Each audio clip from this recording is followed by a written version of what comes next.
تکبیر تشریق کب اور کتنی دفعہ پڑھیں؟ ان کی وجہ تسمیہ یعنی ان کا آغاز کب اور کیسے ہوا؟ مردوں کے لیے اور خصوصاً عورتوں کے لیے کیا حکم ہے؟ یہ تمام تر تفصیلات جاننے کے لیے جڑے رہیں اپنے اس چینل سرائیکی زون کے ساتھ۔ بسم اللہ الرحمن الرحیم۔ السلام علیکم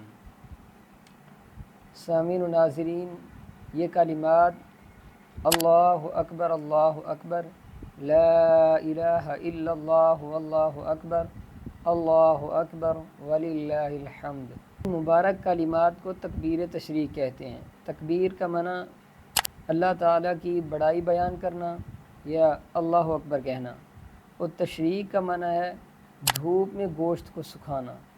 اب تو ماشاءاللہ سے ہر گھر میں فریج کی سہولت موجود ہے، دھوپ میں گوشت کو سکھانے کی بھی ضرورت نہیں پڑتی، لیکن اس زمانے میں دھوپ میں گوشت کو سکھایا جاتا تھا اور بعد میں استعمال کیا جاتا تھا۔ سامعین و ناظرین، تکبیرات تشریق کا حکم یہ ہے کہ 9 ذو الحجہ کی نماز فجر سے لے کر 13 ذو الحجہ کی عصر کی نماز تک کل 23 نمازوں میں ہر فرض نماز کے بعد مردوں کے لیے بآواز بلند اور عورتوں کے لیے آہستہ آواز میں 1 مرتبہ پڑھنا واجب ہے۔ ان کی وجہ تسمیہ یعنی ان کا آغاز کب اور کیسے ہوا؟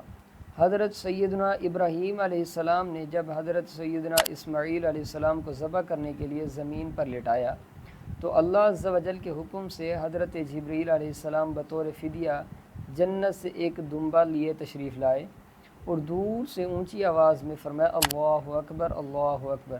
جب حضرت سیدنا ابراہیم علیہ السلام نے سنی تو اپنا سر مبارک آسمان کی طرف اٹھایا اور جان گئے کہ اللہ عز و جل کی طرف سے آنے والی آزمائش کا وقت گزر چکا ہے اور بیٹے کی جگہ فدیے میں دمبا بھیجا گیا ہے، لہذا خوش ہو کر فرمایا لا الہ الا اللہ واللہ اکبر۔ جب حضرت اسماعیل علیہ السلام نے یہ سنا تو فرمایا اللہ اکبر وللہ الحمد۔ اس کے بعد ان مبارک الفاظ کی ادائیگی کی یہ سنت قیامت تک کے لیے جاری و ساری ہو گئی۔ پوائنٹ نمبر 3، مردوں کے لیے اور خصوصاً عورتوں کے لیے کیا حکم ہے؟ ایام تشریق میں تکبیرات تشریق کا پڑھنا جس طرح مردوں پر واجب ہے اسی طرح عورتوں پر بھی ضروری ہے، البتہ مرد ہر فرض نماز کے بعد بآواز بلند اور عورتیں آہستہ آواز سے یہ تکبیرات پڑھیں گی۔ اللہ تعالی ہم سب کو ان مقدس اور بابرکت ایام کے فضائل و ثمرات کو سمیٹنے کی توفیق عطا فرمائے، اور مزید ایسی ویڈیوز کے لیے اپنے اس چینل سرائیکی زون کو لائک اور فالو کریں اور ویڈیو کو شیئر کرنا مت بھولیں۔ اللہ تعالی آپ سب کا حامی و ناصر ہو۔ السلام علیکم۔